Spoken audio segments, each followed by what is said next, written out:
ओम सभी को नमस्ते। मंत्रोच्चारण। ओम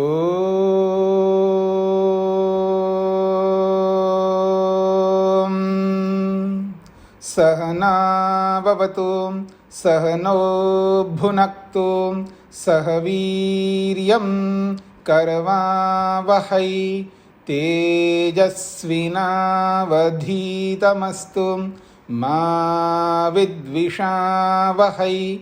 ओम शांति शांति शांति।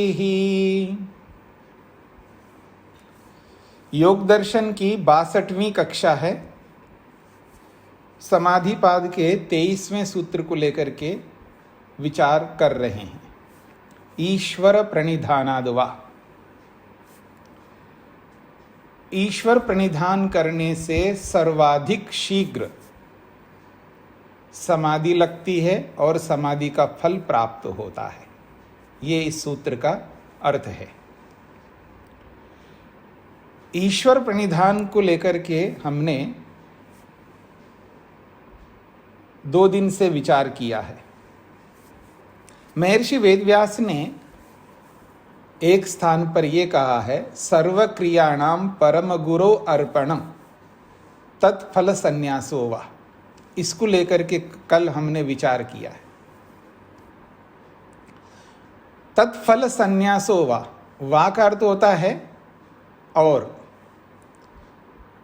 सभी कर्मों को ईश्वर को समर्पित करना और फल का संन्यास अर्थात फल का त्याग। तो इस फल के त्याग को लेकर के कल हमने जो विचार किया है, फल का त्याग का अभिप्राय ये है कि जो भी हमने कर्म किया है, अच्छे या बुरे, उन सारे कर्मों को ईश्वर को समर्पित करना और उन कर्मों के फलों की आकांक्षा, मेरे को इस कर्म का ऐसा फल प्राप्त हो, ऐसी जो आकांक्षा है वो नहीं रखना। क्योंकि हमारी आकांक्षा जो है अविद्यापूर्ण होती है। हमारी जो भी अभिलाषा है वो अविद्या से युक्त होती है। इसलिए हम वो फल चाहते हैं जो कर्म हमने नहीं किया, अथवा जैसा कर्म हमें करना चाहिए वो तो किया नहीं है, लेकिन वैसे कर्म का फल हम चाह रखते हैं, उसकी इच्छा रखते हैं। और जो पाप किए हैं उनका फल नहीं चाहते। जो कल एक श्लोक आपके सामने रखा था, उस श्लोक को याद रखिएगा। ये प्रत्येक व्यक्ति की एक आंतरिक इच्छा रहती है, कुछ ना कुछ अंश में। और लोक में जो व्यवहार चलता है कि माफ करने का, उस माफी का अर्थ समझ में न आने के कारण से ये बहुत ज़्यादा और भ्रांतियाँ उत्पन्न होती है। माफ़ करना, चाहे वो उर्दू का है चाहे कोई भी शब्द हो, हिंदी में आप, संस्कृत में आप क्षमा करना ये बोलते हैं। अब इस क्षमा का अर्थ क्या लेते हैं आप? क्षमा करना का अभिप्राय क्या लेते हैं? यानी गलती हो गई, उसका आप दंड ना दें, ये इसका अर्थ है क्षमा का? क्या अर्थ लेते होंगे आप? कोई बात नहीं, बच्चा है, क्षमा कर देना, छोड़ देना, अब उसको दंड नहीं देना। कोई बात नहीं, गलती हो गई जी, जल्दीबाजी में गलती हो गई, क्षमा कर दीजिएगा, अर्थात छोड़ दीजिएगा। यानी जो कर्म हमने किया, जो भी गलती कर दी, गलत क्रिया किया, गलत कर्म किया, वो बहुत छोटी सी क्रिया है या बड़ी क्रिया है, क्या ये क्रिया चेष्टा विशेष है? महर्षि स्वामी दयानंद सरस्वती जी ने कर्म की परिभाषा में ये कहा है, जो भी हम चेष्टा विशेष करते हैं वो कर्म है, और जो कर्म की कोटि में आता है तो वो फल वाला बनता है। याद रखना, जो भी कर्म हमने किया है वो चेष्टा विशेष है, जानबूझ के करे या अनजाने में करे, आलस्य से करे या प्रमाद से करे, वो सब चेष्टा विशेष है हमारे, वो सब कर्म हैं। कर्म के क्षेत्र में आते ही कर्म का फल प्राप्त होता है।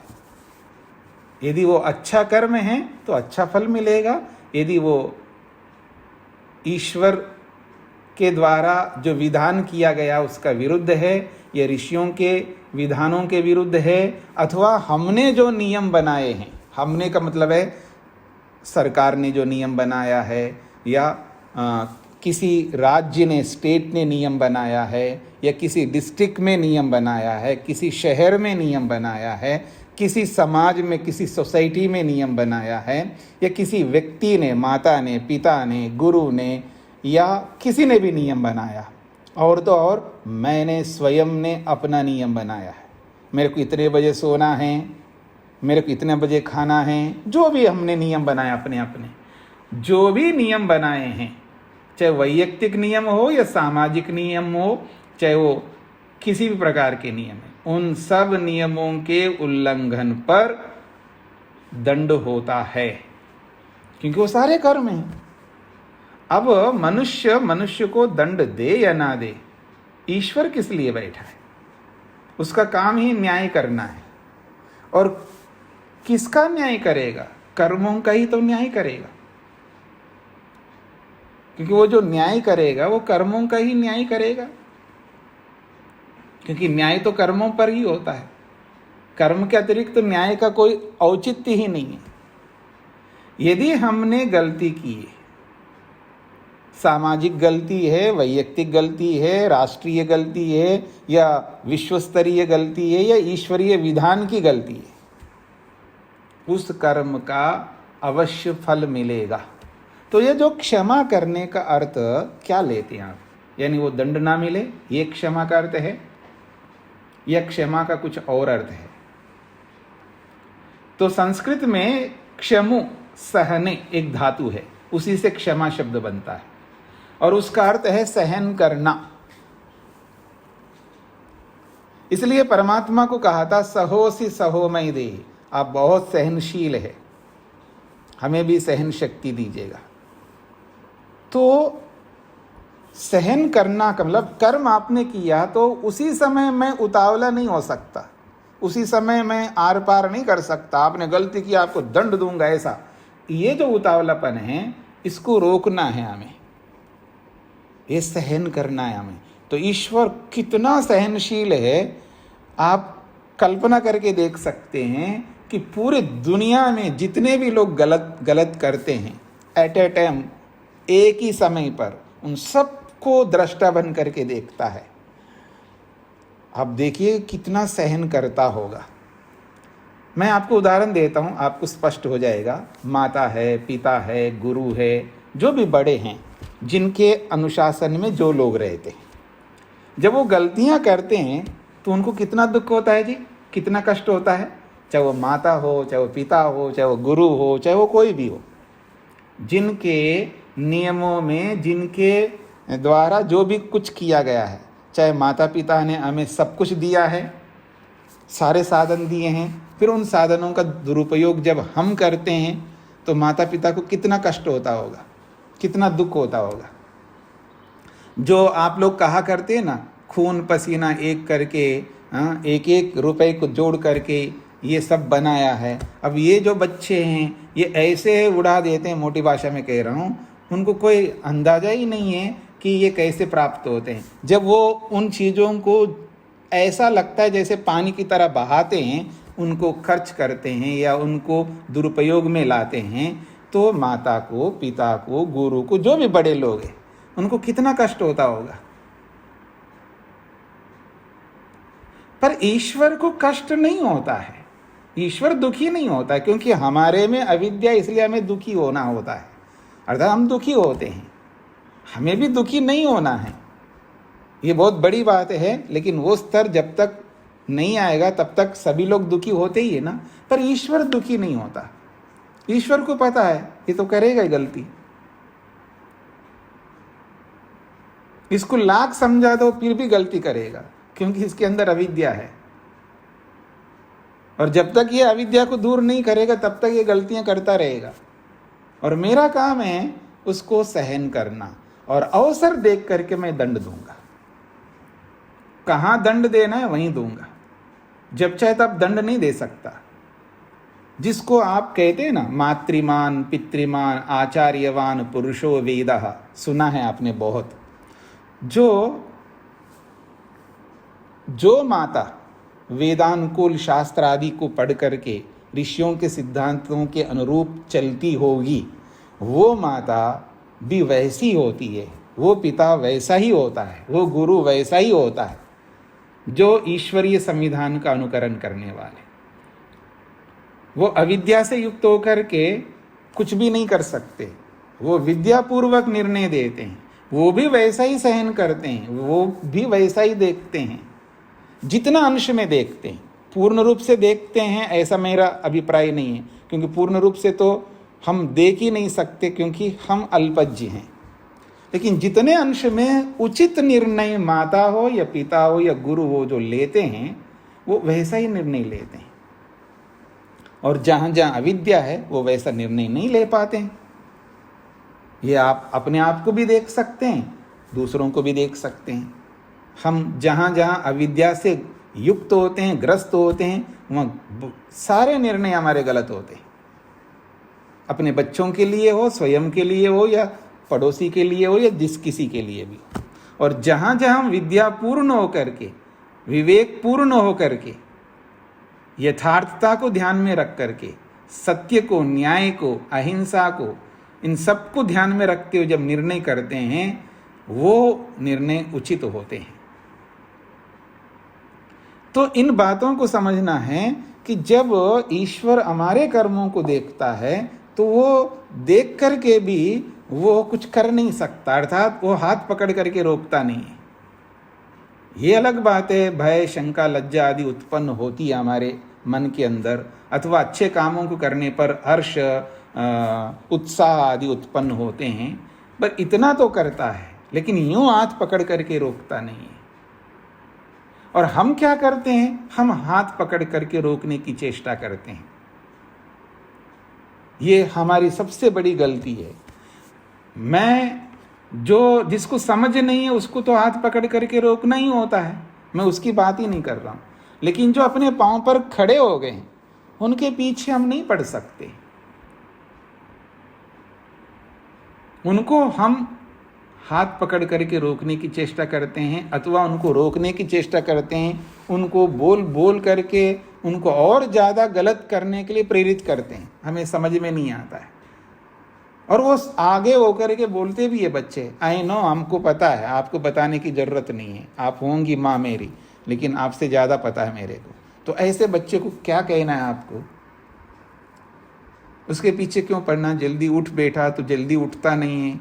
अब उसको कितना ही समझाते रहो, वो आपकी बात नहीं सुन सकता, ना मेरी बात सुन सकता है। जहां सुनता है वहीं बता देना, जहां नहीं सुनता वहां नहीं बताना, वहां दृष्टा बन करके देखो। नहीं जी, कैसे देखेंगे जी, इतनी हानि हो रहा है, अब इतनी गलती कर रहा है, तो उसको हम नहीं रोकेंगे तो आखिर हम माँ बाप किस बात के हैं? आपसे ज़्यादा माँ बाप भगवान नहीं है क्या? आपसे ज़्यादा भगवान नहीं है क्या? फिर ये क्यों बोलते हो त्वमेव माता च पिता त्वमेव? आप ये क्यों बोलते हो? फिर या तो ये वचन गलत है। जब ये वचन सही है, ईश्वरी सब कुछ है, साक्षात वेद भी कहता है त्वम ही नः पिता वसो त्वम माता शतक्रतो बभूविथा, पता नहीं कितने मंत्र हैं। तो जब परमात्मा दृष्टा बन करके देख सकता है, तो हमें भी दृष्टा बन करके देखना है। तो ये सारी बातों को समझते हुए ये पता लगता है कि जब हम कोई भी अच्छा या बुरा जो भी कर्म करते हैं, ईश्वर को समर्पित करना है। वो ईश्वर देखता हुआ भी वो हाथ पकड़ के नहीं रोकता, वो सहन करता है और अवसर आने पर उसका दंड देता है। या अच्छा फल है, शुभ कर्म करते हैं तो उसका अच्छा फल उसी वक्त नहीं देता है, अशुभ कर्म करते हैं तो उसका दंड रूप फल जो है उसी समय नहीं देता। उसका जो भी जैसा संविधान है, उसके जैसे नियम है, उसके अनुरूप ही वो दंड के रूप में फल हो, चाहे वो सुख के रूप में फल हो, वो हमें अवसर आने पर ही देगा। हम कितना ही लाख कोशिश करें, हमारे मुताबिक, हमारे अनुसार, हमारे अकॉर्डिंग वो कभी नहीं दे सकता। उनके अपने नियम के अनुसार ही वो देगा। और जब तक वो नहीं देता तब तक वो देखता है, सहन करता है। ये है क्षमा का अर्थ है। क्षमा का अर्थ ये नहीं है कि दंड देना ही नहीं, गलती का जो भी दंड बनता वो देना ही नहीं। अथवा आप ये कर सकते हैं, देखो जी मेरे पास इतना सामर्थ्य नहीं है, किस दंड का कितना, किस कर्म का कितना दंड देना चाहिए मेरे को पता नहीं है, तो फिर आप क्या करो, ईश्वर के झोली में डाल दो उसको। यो अस्मान द्वेष्टि यम वयम द्विष्मा तम वो जम्भे दद्मा। ईश्वर को सुपुर्द कर दो, ईश्वर को समर्पित कर दो। इसने गलती की है, भगवान मैं तो दंड नहीं दे सकता, दे सकती, आप दे देना।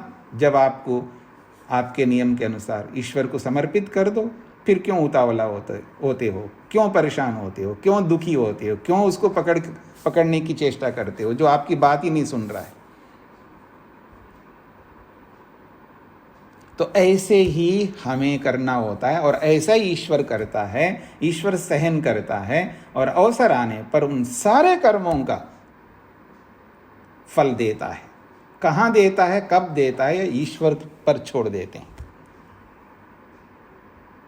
यह है ईश्वर प्रणिधान का एक अर्थ है कि हम अच्छे किए या बुरे किए उन सबको भगवान को समर्पित करो, और जब उन कर्मों का फल जो भी हमें देता है उसे स्वीकार करना, उसमें ननुनच नहीं करना, उसमें हताश नहीं होना, निराश नहीं होना है, दुखी नहीं होना है। और आज हम सब इसी दौर से गुजर रहे हैं, दुखी होते हैं, परेशान होते हैं, ईश्वर पर कोई भरोसा नहीं है, बड़ी बड़ी बात करते हैं हम लोग, लेकिन जब भी मुसीबत हम पर आती है, परिवार पर आती है, या जो भी कुछ होता है उसमें हम ईश्वर को दोष देने लगते हैं। ऐसा नहीं दे सकते। अब दूसरा अर्थ, तत्फल संन्यासो, तत्फल संन्यास का अर्थ।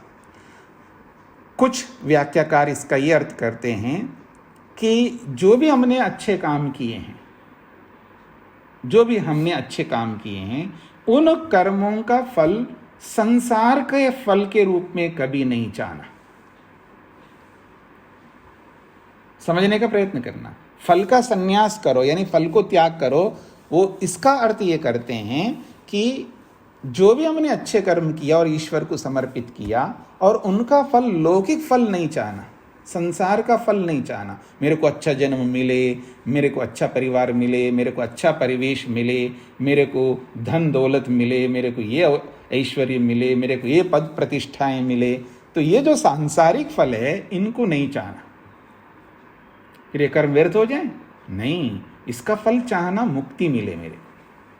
तो मुक्ति के लिए इन कर्मों को परमात्मा को समर्पित कर देना। मेरे को कोई लौकिक फल नहीं चाहिए। ये कौन चाह रहा है? जो योग साधक है, जो मुक्ति चाहने वाले व्यक्ति की बात कर रहा हूं मैं, हर किसी व्यक्ति की बात नहीं हो रही यहाँ पर। जो मुक्ति चाहता है, फिर वो ये अपेक्षा न रखे जी मैंने आपको ये कहा था, आपने किया है और आपके लिए किया है, तो आपने केवल धन्यवाद तक भी नहीं दिया मेरे को, आपने केवल कुछ भी नहीं किया, वो नहीं किया। ये जो सारी अपेक्षा हम करते हैं अपने एक दूसरे के साथ, जिनके साथ भी हम जुड़े हुए हैं, सामने वाले करें वो उनका कर्तव्य है, वो नहीं करते हैं उनका दोष है।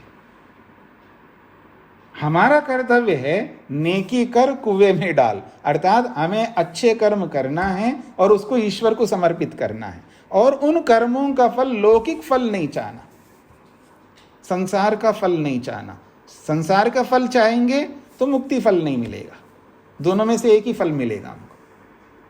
तो जो संसार के फल, धन, ऐश्वर्य, पद, प्रतिष्ठाएं, सम्मान, जो भी होता है, अगर वो नहीं चाहते हुए हम ईश्वर को समर्पित करते हैं, तो धीरे धीरे धीरे हम निष्काम कोटि में जाएंगे। निष्काम का मतलब ये है कि लौकिक फलों को ना चाहना और मुक्ति के फल को चाहना, यही निष्काम है। निष्काम का मतलब है इस कर्म के पीछे कोई कामना नहीं है मेरी, ऐसा कोई कर्म हम कभी नहीं कर सकते। फिर जब ऐसा कर ही नहीं सकते तो निष्काम कर्म बना क्यों?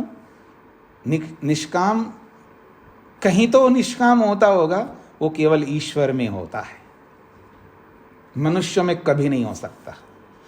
परमात्मा जो भी कर्म करता है, चाहे सृष्टि की उत्पत्ति करना हो, सृष्टि का पालन करना हो, या सृष्टि का प्रलय करना हो, जो भी कर्म ईश्वर करता है वो कर्म किसके लिए करता है? अपने लिए। उसको तो अप्राप्त कोई चीज है ही नहीं है, क्योंकि कर्म जो भी करेगा, याद रखना, कर्म जो भी होता है वो अप्राप्त को प्राप्त करने के लिए होता है, ये मनुष्य के लिए। परमात्मा को तो कोई भी अप्राप्त नहीं है, परमात्मा को कोई भी अप्राप्त नहीं है, सब प्राप्त है। तो फिर भी वो कर्म करता है, वो अपने लिए नहीं करता। परमात्मा कर्म, कोई भी कर्म परमात्मा अपने लिए नहीं करता। मेरे पास सुख ही नहीं इसलिए मेरे को सुख पाना है, ये तो हमारी चीज है, ये तो हम कर सकते हैं। परमात्मा को तो सुखी सुखी है, वो तो रसेन तृप्ता न कुतश्च नूना। परमात्मा के पास तो आनंद का भंडार भरा हुआ है, उसको कोई कमी नहीं आनंद की, किसी भी चीज की कमी नहीं है परमात्मा का। इसलिए वेद कहता है न कुतश्च नूना, परमात्मा में किसी प्रकार की कोई भी न्यूनता नहीं है। फिर वो कर्म किसके लिए कर रहा है? स्वयं के लिए तो कर ही नहीं सकता वो कर्म, उसको आवश्यकता भी नहीं है, उसको तो सब कुछ प्राप्त है। फिर भी वो कर्म करता है तो केवल आत्माओं के लिए करता है, हमारे लिए करता है। इसलिए परमात्मा प्रत्येक कर्म निष्काम कर्म करता है, उन कर्मों की कोई अपेक्षा परमात्मा को नहीं है। वो सारे के सारे परमात्मा के कर्म निष्काम है।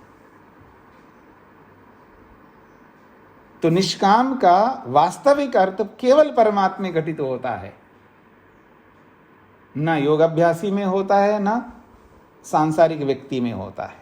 हम सब फल की आकांक्षा को लेकर के ही कर्म करते हैं, बस अंतर इतना है, कोई मुक्ति की आकांक्षा को लेकर के कर्म करता है, कोई लौकिक फलों को ध्यान में रख करके कर्म करता है।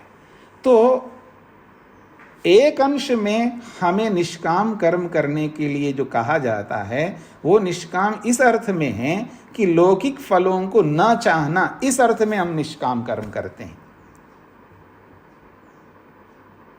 ये हमें समझना है। तो ये जो तत्फल संन्यास का अर्थ है, तो एक दूसरा अर्थ जो आपके सामने लाया हूं वो ये अर्थ है कि अच्छे कर्म करो और उसका फल जो है नहीं चाहना। कौन सा फल? लौकिक फल। ये है फल का संन्यास।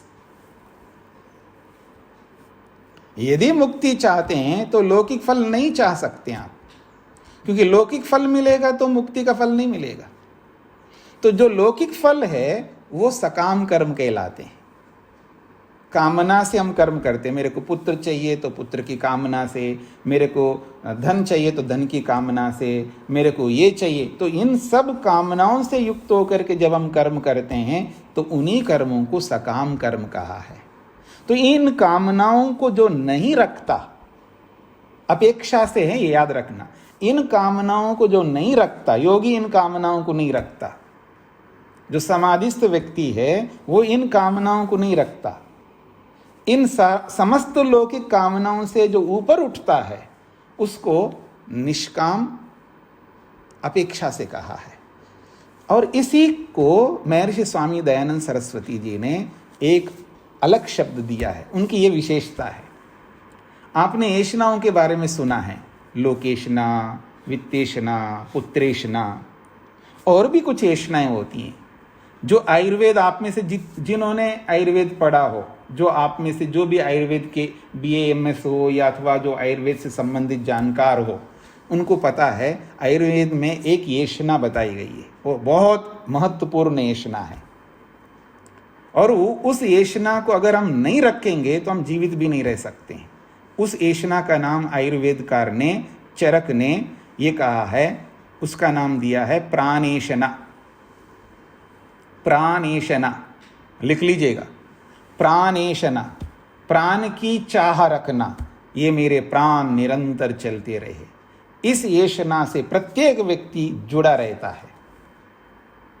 कोई भी ये ऐसा व्यक्ति नहीं होगा कि मेरे प्राण जाए, ऐसा चाहेगा।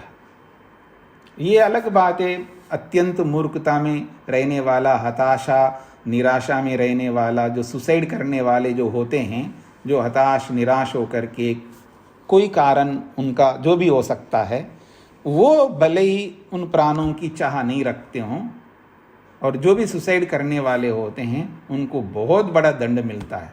एक तो शरीर से तो हाथ धो बैठते हैं, और परमात्मा भी एक और दंडा ऊपर से लगाता है। जैसे हरियाणा ले चलूं आपको।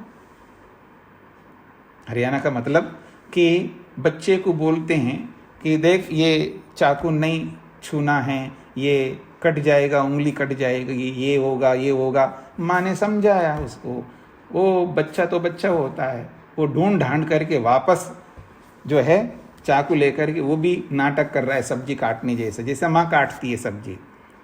तो बच्चे तो होते हैं, तो वो भी नाटक कर रहे, तो और नाटक करने में तो उसको इतना तो होश तो होता नहीं है। बच्चा वैसे ऊपर से और उंगली काट लेता है, और उंगली काटते तो खून निकल गया, खून निकलते रो पड़ा, दर्द भी होगा, दर्द भी हो रहा है, और खून को देख करके भी उसको परेशानी हो रही है तो रो पड़ा।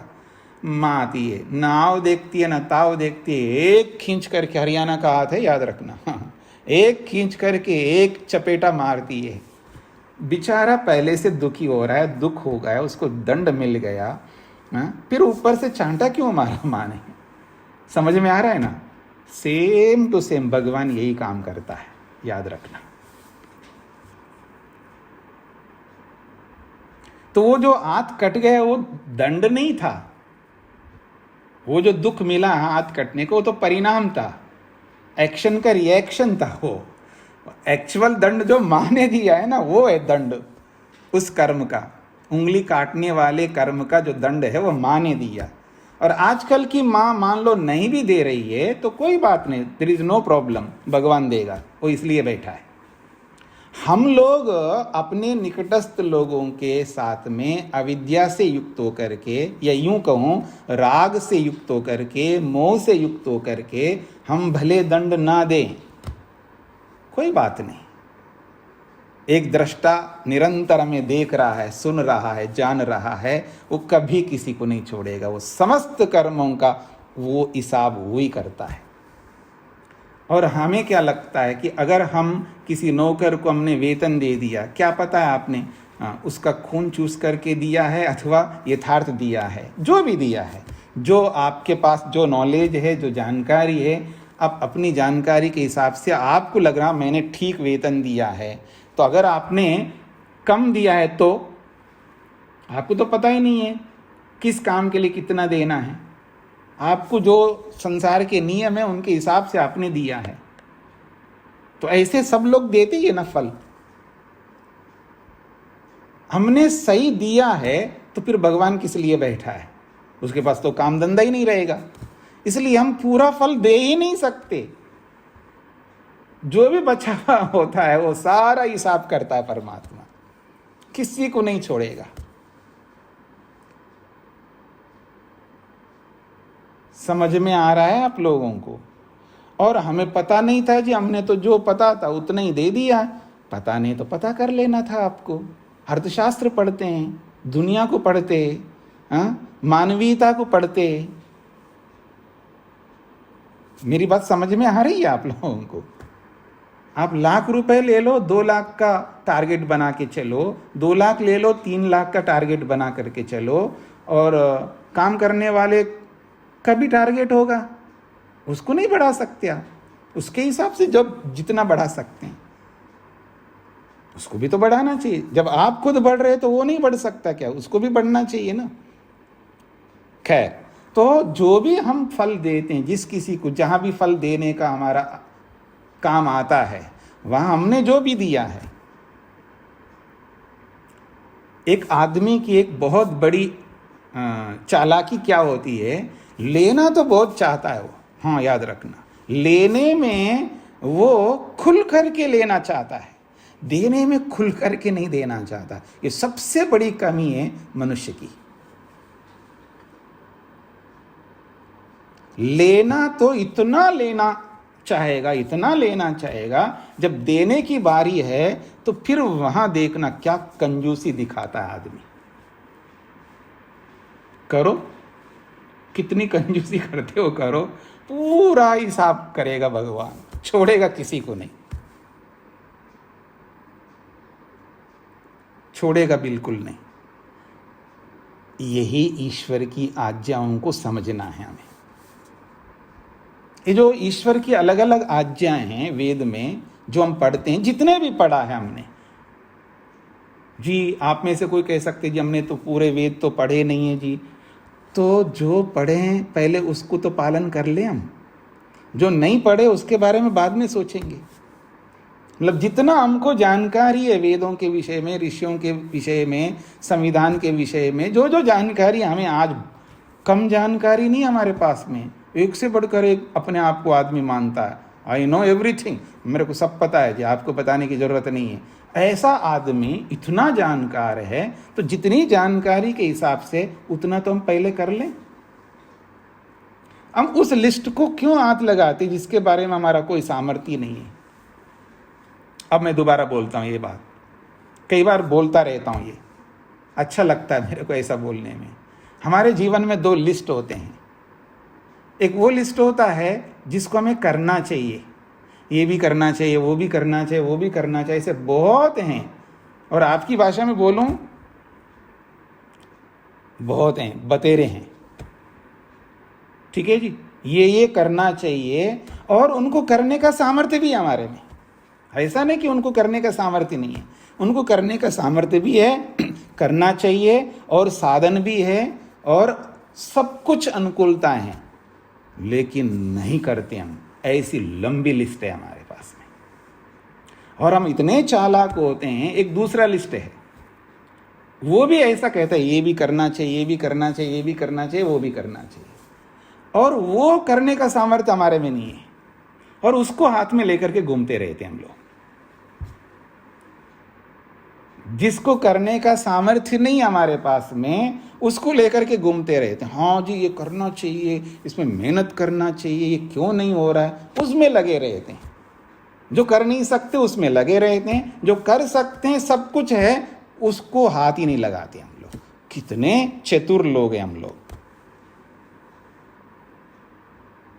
खैर, तो ये जो हमने अच्छे कर्म किए हैं जितने भी, सुबह से लेकर रात तक, या तो बीच बीच में परमात्मा को समर्पित कर दो, या पूरे दिन में एक बार समर्पित करो, आपकी इच्छा। लेकिन ये सारे अच्छे कर्म परमात्मा को समर्पित करना है, और उनका जो फल है, लौकिक फल नहीं चाहना।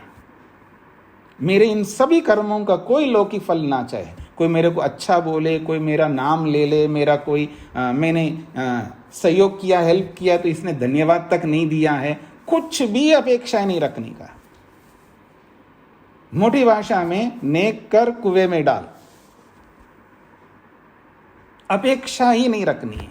तो जब जो भी हम अच्छे कर्म जितने भी करते हों, उन अच्छे कर्मों को परमात्मा को समर्पित करना, और उन कर्मों का फल केवल मुक्ति चाहना, लौकिक फल बिल्कुल नहीं चाहना।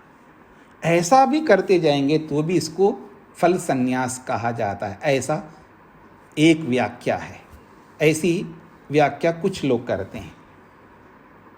ये भी एक व्याख्या है, ये भी अच्छी व्याख्या है, कोई इसमें कोई बुराई नहीं है इस व्याख्या में। और दूसरी ये व्याख्या है जो पहले आपने सुना है, चाहे अच्छा किया चाहे बुरा किया है, सारे कर्मों को समर्पित करना। मीठा मीठा गड़प कड़वा कड़वा तू, ऐसा क्यों करें हम भाई? अच्छे कर्म भगवान को समर्पित करो, और बुरे कर्म परमात्मा को समर्पित करो। तो अच्छे कर्मों का तो मुक्ति चाहना, और बुरे कर्मों को क्या चाहना? भाई जल्दी से जल्दी दंड दे देना भगवान, इसको खा पी के समाप्त कर दो। मैं चाह रखना, भाई बुरा किया है तो किया। एक बात मैं आपको जानकारी की दृष्टि से बोल रहा हूं, संस्कार हो सकते हैं। बचपन में बड़ा नटखट था मैं, ठीक है जी, बहुत दोष किए हैं बचपन में, जो भी होता है। और मेरे को ये पता नहीं क्या था कि गड़बड़ किया, गलती किया, लेकिन मानना नहीं, और अंदर से मानना तूने गलती किया, तू बैठ जा। तो मेरा सिर का कोई एक ऐसा हिस्सा नहीं है जहाँ पर जूता नहीं पड़ा हो, चप्पल नहीं पड़ा हो, डंडे नहीं पड़े हों। मेरा पूरा सिर जो है, बस समझ लेना वो वैसा नहीं है जैसा होना चाहिए, क्योंकि मेरे को पता था तूने गलती की, लेकिन मानूंगा नहीं। वाणी से तो बिल्कुल नहीं मानता था, बच्चा है आदमी, बचपना, और बैठ जाता था अब मारो तुमको, जितना भी वो मार। एक होता है भाग जाता आदमी, मार नहीं खाता है, लेकिन मन में ये होता था तूने गलती तो किया, लेकिन मानूंगा नहीं, वाणी से बोलना ही नहीं मेरे को, मैंने किया है। और मैं बैठ जाता था, और मारने वाले चाहे वो भाई हो चाहे बहन हो, खूब मारा होगा मेरे को। होगा क्या, बहुत मारा है, बहुत अच्छे संस्कार है मारने का, गलतियों का भी और मार खाने का भी। तो ये कोई एक संस्कार रहा होगा मेरे अंदर कि गलती किया तो दंड भोग, समझ रहे? तो कहने का अभिप्राय ये है कि अगर हमने गलती किया है, चाहे वो छोटी गलती बड़ी गलती है, कैसी भी गलती, पति के साथ में किया है, पत्नी के साथ में किया है, गुरु के साथ में किया है, शिष्य के साथ में किया, या पड़ोसी के साथ में किया, या बहन के साथ में किया, जिस किसी के साथ भी हमने गलती किया है, या समाज के साथ किया, या राष्ट्र के साथ किया, विश्व के साथ किया, कोई भी गलती, किसी भी प्रकार की गलती, उन सारी गलतियों का, उन सारे कर्मों का फल मिलना है, और जो भी लेगा उसको स्वीकार करना है सहर्ष। कोई परेशान नहीं होना है, कोई हताश नहीं होना है। मेरा अपना कर्म है, मैंने किया है, चाहे जानबूझ के किया है, चाहे वो मैंने अनजाने में किया है। गलत हुआ है तो उसका दंड मैं निश्चित रूप से भोगूंगा, मेरे को स्वीकार्य है। और जो भी मेरे को दुख मिल रहे हैं, चाहे वो ईश्वर की ओर से मिल रहे हैं या दूसरों की ओर से मिल रहे हैं, अब मिल रहे हैं तो मिल रहे हैं, अब क्या कर सकता हूँ, मेरे हाथ में नहीं है सबको समाप्त कर सकूँ और इन सब से दूर हो सकूँ। जितना हो सकता उतना बचने का प्रयास करता हूँ, लेकिन पूरा बच नहीं सकता, लेकिन उसको भोगूंगा बिना दुखी हुए। नहीं, जिसने बहुत गलत किया, मेरे को इतना दुख दिया है तो दिया है तो दिया है, मैं उसको कुछ नहीं करूँगा, ईश्वर पर छोड़ दूंगा। योस्मान द्वेष्टि यम वयम द्विष्मस तम वो जम्भे दद्मा। ये जो है ईश्वर प्रणिधान का ये उत्कृष्ट अर्थ है। लौकिक दृष्टि से नहीं देखना, आपको मुक्ति चाहिए, मुक्ति चाहने वाले लोगों की बात कर रहा हूं मैं। और वैसे भी आप कौन होते हैं जी? अगर आप अपने आप को ब्राह्मण मानते हो तो आप दंड नहीं दे सकते, यदि आप अपने आप को वैश्य मानते तो भी आप दंड नहीं दे सकते। बहुत कम लोग होंगे अपने आप को शूद्र मानते हों, शूद्र होते हुए भी शूद्र नहीं मानते। तो अगर कोई शूद्र है तो वो भी दंड नहीं दे सकता, न शूद्र दंड दे सकता है, न वैश्य दंड दे सकता है, न ब्राह्मण दंड दे सकता है, न ब्रह्मचारी दंड दे सकता है, हाँ ये याद रखना, और न सन्यासी दंड दे सकता है, न वानप्रस्थी दंड दे सकता है। दंड देने का एकमात्र एक ही वर्ण बचता है, क्षत्रिय। और क्षत्रिय में भी केवल नाम के क्षत्रिय नहीं है, काम के क्षत्रिय होना चाहिए, कर्म से क्षत्रिय है। तो जो कर्म से क्षत्रिय है वो दे दंड, वो इसी के लिए है, दंड देने के लिए, न्यायकारी होना है, उनको न्याय करना है क्षत्रियों को। तो अब आप अपने आप को देखना, आप क्षत्रिय है क्या, तो आप देते रहे ना दंड। और नहीं है, आप वैश्य है तो नहीं दे सकते, ब्राह्मण है नहीं दे सकते, शूद्र है नहीं दे सकते, सन्यासी है नहीं दे सकते। फिर क्या कर सकते? परमात्मा को समर्पित कर सकते। और क्या? कुछ स्पष्ट हो रहा है आप लोगों को? परमात्मा को समर्पित कर दो, उसमें बहुत सरलता होती है, हल्का होता है मन, याद रखना। अगर ऐसा नहीं करेंगे तो मन भारी रहेगा, बहुत हल्का होना है। प्रश्न नहीं अभी, जब मेरा पूरा हो जाएगा ये ईश्वर प्रणिधान तब करिएगा। तो ये जो स्थिति है फल संन्यास का, ये अर्थ है अच्छा कर्म करो और कुएं में डाल, अर्थात भगवान को समर्पित करो, और उसका फल कोई भी लौकिक फल नहीं चाहना, लेश मात्र भी फल नहीं चाहना। इसका अभ्यास करना पड़ता है, इतना आसान नहीं है, क्योंकि हमारा जो संस्कार है वो इतना ज़्यादा है कि लौकिक फल चाहने की, हम आकंठ डूबे हुए हैं सांसारिक फलों में, इसलिए उनको त्याग करना अचानक नहीं हो सकता, वो धीरे धीरे होगा, वो धीरे धीरे हमें अभ्यास करना होगा। जहाँ पता लगे वहीं अभ्यास करो, यदि मुक्ति चाहते हैं तो। यह है तत्फल संन्यास का अर्थ। और दूसरा मैंने कल भी आपके सामने रखा था, ये अभ्यास हमको ऐसा करना होता है, जब कभी भी कोई कर्म करना प्रारंभ करते हैं, जब कभी भी कोई भी कर्म प्रारंभ करते हैं, तो ये एहसास रखने का अभ्यास करना है कि मेरे सामने ईश्वर है, सर्वव्यापक परमात्मा मेरे सामने हैं। ये एहसास लाना केवल बातचीत वाले एहसास में नहीं। ईश्वर सामने है तो वो किस रूप में है? न्यायकारी के रूप में है, वो भीम भयंकर के रूप में है, वो दंड देने के रूप में है, वो सर्वशक्तिमान के रूप में है, वो सर्वज्ञ के रूप में है। जो भी ईश्वर के जो विशिष्ट गुण हैं, कम से कम 3-4 गुणों को सामने रखना होगा। ईश्वर के न्याय को, ईश्वर की सर्वज्ञता को, ईश्वर की सर्वव्यापकता को और ईश्वर की सर्वशक्तिमत्ता को। ईश्वर की सर्वशक्तिमत्ता, क्योंकि सर्वाधिक शक्ति ईश्वर की है, उससे बच नहीं सकता मैं। उसकी सर्वशक्तिमत्ता को सामने रखना, उसके न्याय को सामने रखना, उसकी सर्वज्ञता को सामने रखना और उसकी व्यापकता को सामने रखना। ये सामने रखते हुए जब हम कर्म में प्रवृत्त होंगे तो देखना हम बहुत सारे पाप कर्मों से वैसे बचते जाएंगे। फिर भी वो जो संस्कारों के कारण से जब हम गलत करने लगते हैं, संस्कारों के कारण से वो धीरे धीरे वो भी कम होने लगेगा, क्योंकि संस्कार से प्रेरित, क्योंकि अभ्यास बना हुआ है संस्कार। ऐसे ही पानी की तरह झूठ बोलने का होता है ना लोगों को, ऐसे ही पानी की तरह अपशब्द बोलने का अभ्यास बना हुआ है, गलत शब्द बोलने का, गाली निकालने का बात बात पर। ऐसे अलग अलग गलत कर्म जो हम करते हैं, जो संस्कार बने हुए हैं, उनके लिए थोड़ा सा टाइम लगेगा, उनके लिए टाइम लगेगा। और उसके लिए हमें बार बार परमात्मा को चाहे बोल करके अभ्यास करो या बिना बोले एहसास से अभ्यास करो, अभ्यास तो करना होगा ईश्वर प्रणिधान का। अर्थात एक तो हाँ, वास्तव में मेरे को भगवान देख रहा है, सुन रहा है, जान रहा है। इसमें देख रहे हैं, जान रहे हैं, एक वचन में बोलो, बहुवचन में बोलो, कोई अंतर नहीं होता।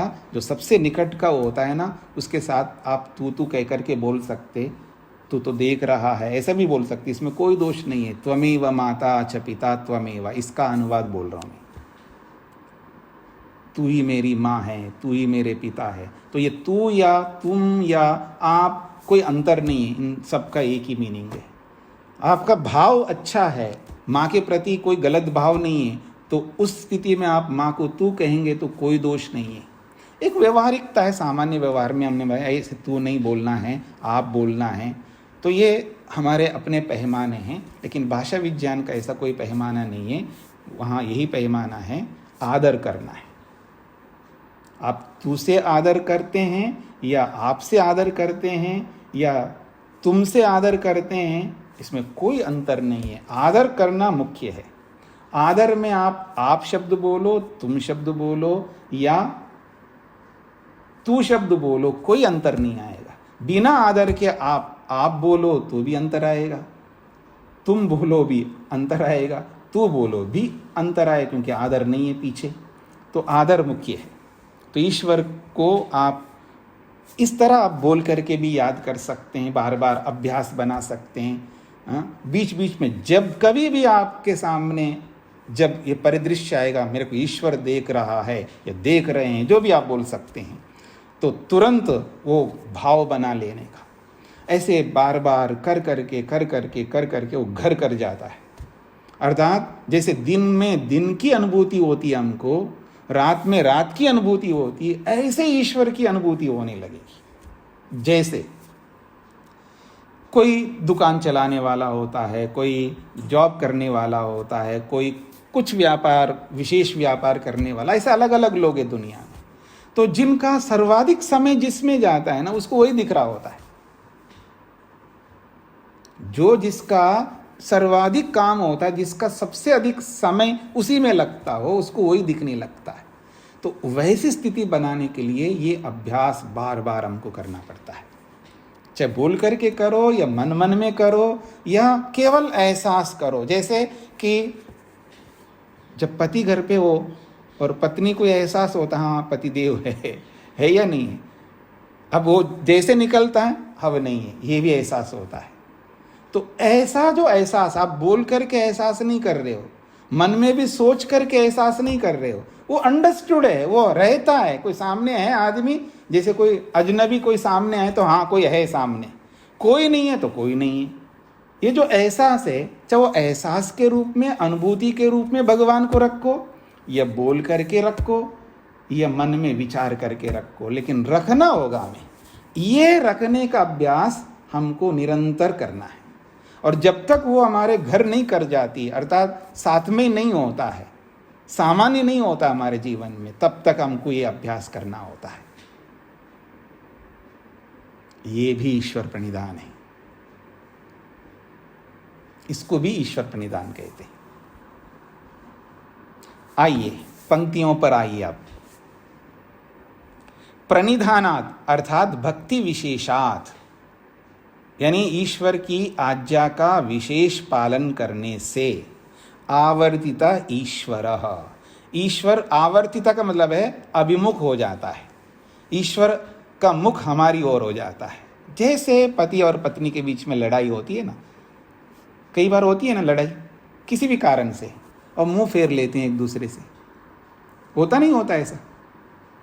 मुंह फेर लिया, और मुंह फेर लिया तो अब देख ही नहीं रहे हैं, और बिना देखे सारे काम करते एक दूसरे के। ये बड़ी विचित्र बात है पति पत्नी के बीच में। मतलब मुंह भी फेर लिया है, बात भी नहीं कर रहे हैं, बिना बात किए मुंह फेर करके सारे काम करते हैं एक दूसरे के। करते नहीं करते हैं? अब कोई ना कोई ऐसा रीजन कारण आ जाता है, तब वो जो मुंह फेर लिया है ना, तब उनकी ओर मुंह कर लेते हैं। कोई ना कोई कारण आ जाता है। तो सेम यही स्थिति हमारे साथ भगवान के साथ है। अभी भगवान ने हमारे से मुंह फेर लिया है। क्यों? क्योंकि उसकी आज्ञाओं का पालन ही नहीं कर रहे हम लोग। कर रहे हैं तो बहुत कम कर रहे हैं। तो जब भक्ति विशेष हो जाता है, अर्थात विशेष रूप से उसकी आज्ञा का पालन हम करने लग जाते हैं, तो आवर्तिता ईश्वरा, वो अभिमुख हो जाता है। वो अपना मुंह जो फेर के रखा था वो अपनी ओर कर लेता है। ये है आवर्तिता ईश्वर का अर्थ है, वो हमारे ओर, हमारे सम्मुख आता है। जैसे छोटे बच्चे होते हैं ना, माँ बहुत बोल रही है उसको, बेटा खा लो खा लो खा लो, तो वो सुन ही नहीं रहा है। और जब बहुत बोलने के बाद नहीं सुनता तो माँ मुंह फेर लेती है। फिर वही बच्चा जो है बहुत परेशान होता है, जब भूख लगती है तब माँ के पास आता है, माँ आप खिला दो।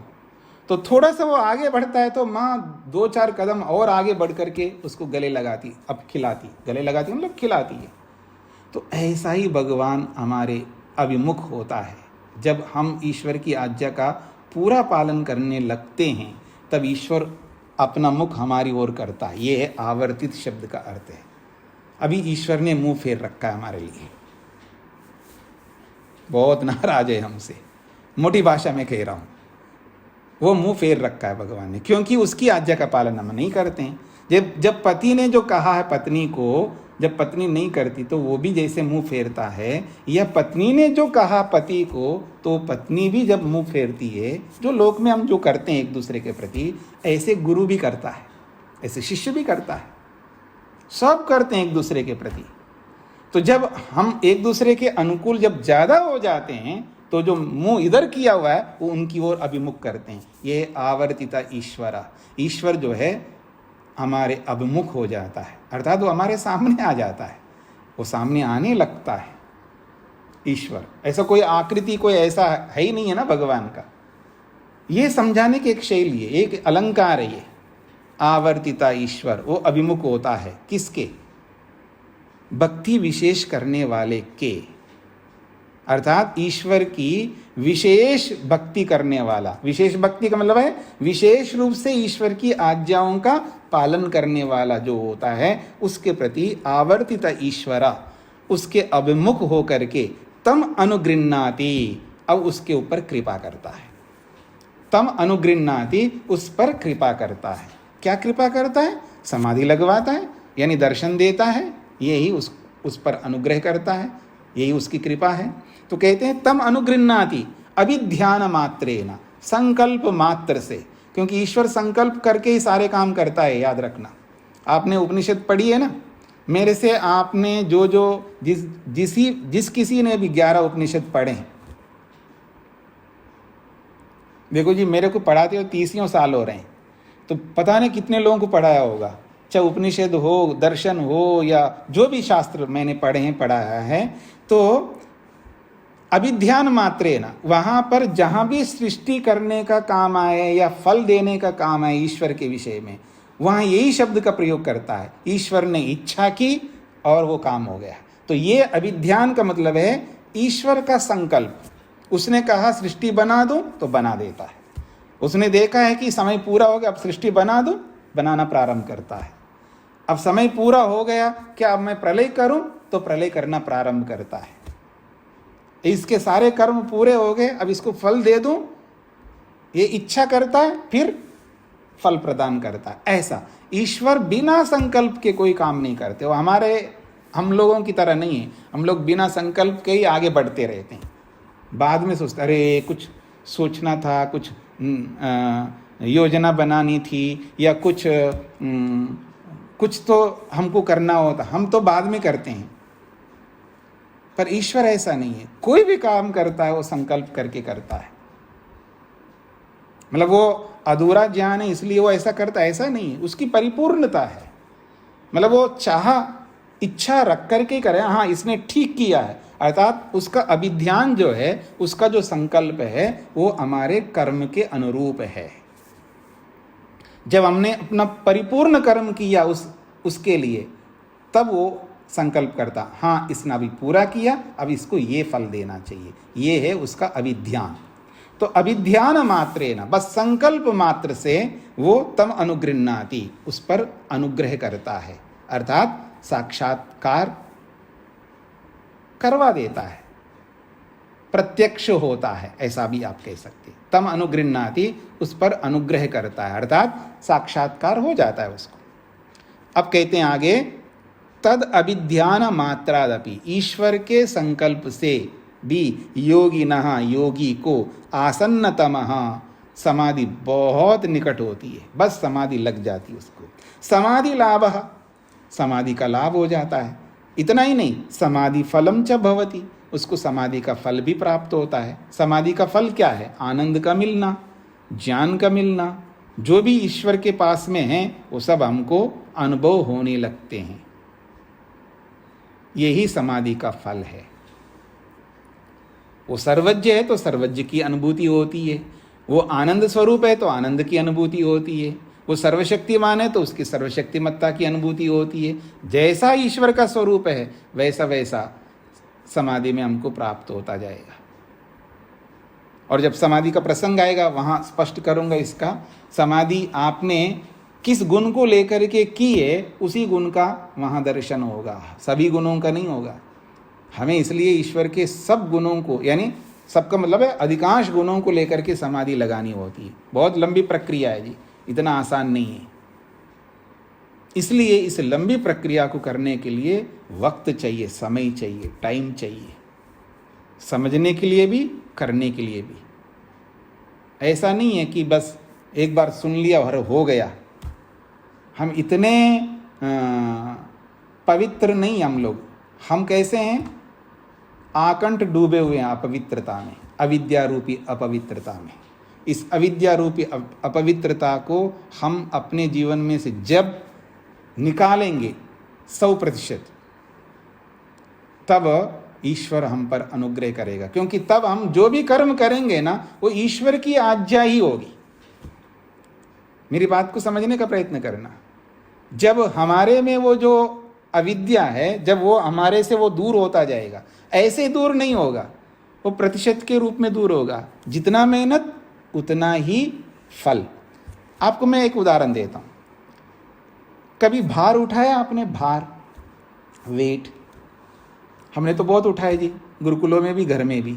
100-100 किलो पीठ पे डाल करके ट्रक पर भी चढ़ाया है, और सिर पर भी रख करके 50 किलो, 60 किलो, 80 किलो। गांव में ऐसे ही होता था। वेट तो बहुत उठाया जी।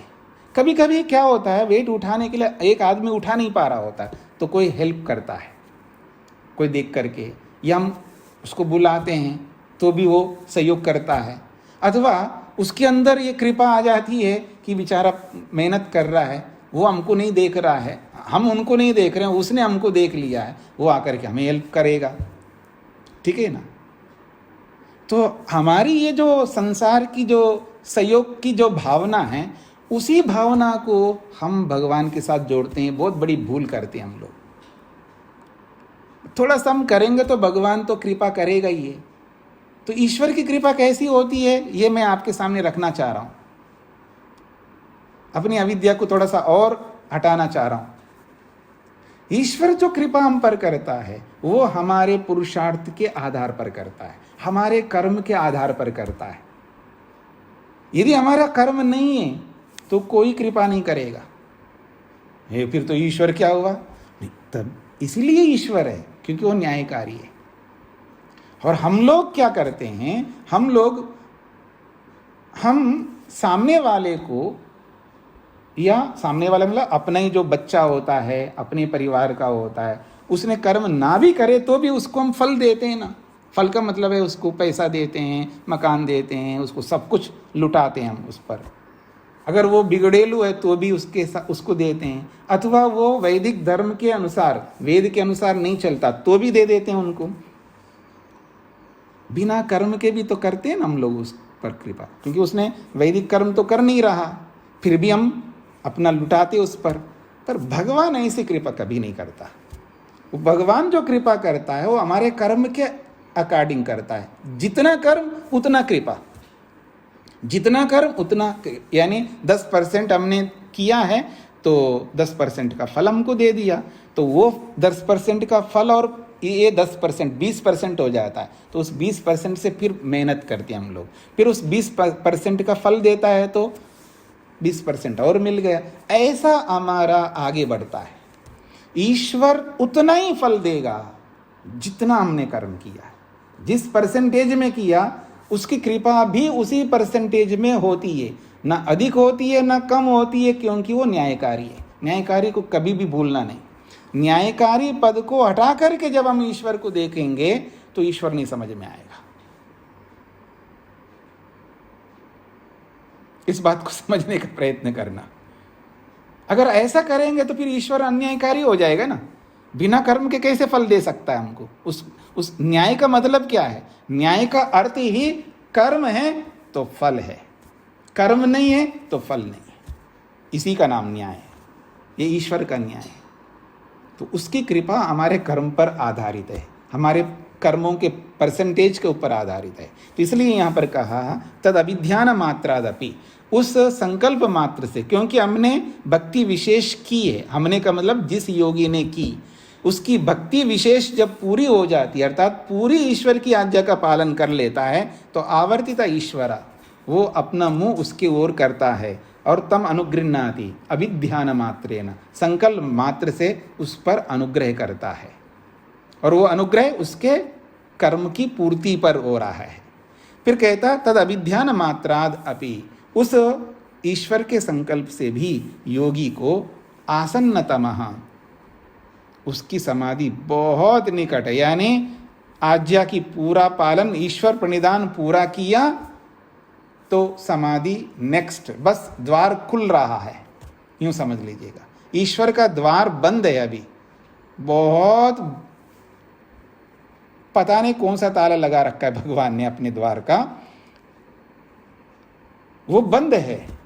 और जैसे ही भक्ति विशेष हो जाए ना, ईश्वर का द्वार खुलने लगता है। वो पौराणिक कथाओं में देखते हो ना, जब कोई स्वर्ग में जा रहे तो द्वार खुलते जाते हैं। देखा होगा आपने पौराणिक कथाओं में, ये पिक्चरों में, सीरियलों में देखा होगा। साउथ में ज़्यादा थोड़ा सा ये चलता है, मतलब वहाँ थोड़ा सा बचा हुआ है वहाँ के पिक्चर सीरियलों में। अपनी जो प्राचीन परंपराओं को बिगाड़ते नहीं ज़्यादा, जो इधर नॉर्थ में ज़्यादा बिगाड़ते हैं, बहुत ज़्यादा बिगाड़ है यहाँ पर, वहाँ इतना नहीं है। वो प्राचीन परंपराओं को दिखाते रहते हैं। यानी ईश्वर को दिखाएं तो भले वो पौराणिक दृष्टि से अच्छा ही दिखाएंगे, गड़बड़ नहीं दिखाएंगे, भक्ति भी अच्छा ही दिखाएंगे। जो प्राचीन, जो भी मध्यकाल के जो भी पौराणिक परंपरा है, उनको ढंग से दिखाते हैं, और यहाँ बिगाड़ करके दिखाने का प्रयत्न करते हैं। बहुत अंतर है। तो खैर, तो वहां दिखाते हैं जैसे वो स्वर्ग में जा रहा है तो उसका एक एक द्वार खुलते जाते हैं। वो आपने सुना है ना, तिरुपति बालाजी मंदिर, वो 7 पहाड़ों के ऊपर है। तो उसका लोगों ने एक परिकल्पना किया, 7 द्वार है। भगवान वेंकटेश्वर का जब दर्शन होता है तो एक एक द्वार खुलता जाता है और ये जाता जाता है और उसका एक एक द्वार खुलता जाता है। 7 द्वार जब खुल जाते हैं तो भगवान वेंकटेश्वर का दर्शन हो जाता है। ऐसी एक पौराणिक कथा है। तो जैसे स्वर्ग में जा रहा होता तो उसका द्वार खुलते हुए दिखाते हैं पर्दे पर, ऐसा ही एक अलंकार है यहाँ पर। जैसा ही हमारा कर्म पूरा हो जाए ना तो एकदम ईश्वर का द्वार खुल जाता है, और जब द्वार खुल गया तो समझ लेना कि हमारी भक्ति विशेष परिपूर्ण हो गया, इसलिए द्वार खुला है। फिर ईश्वर का दर्शन हो जाएगा, और जब दर्शन हो जाएगा तो उसका फल भी मिलेगा। यही बातें यहाँ पर कही गई है। समय पूरा हो गया आपका, तो इसको यहीं पर विराम देता हूँ। अब इस ईश्वर प्रणिधान के ऊपर जो आपको प्रश्न होंगे कल पूछना। अब बहुत ज़्यादा नहीं बताऊंगा, आप फिर बोर हो जाएंगे। ठीक है जी, तो इसको यहीं पर विराम देता हूँ। अच्छा, कल शनिवार, ठीक है। ओम शांति शांति शांति।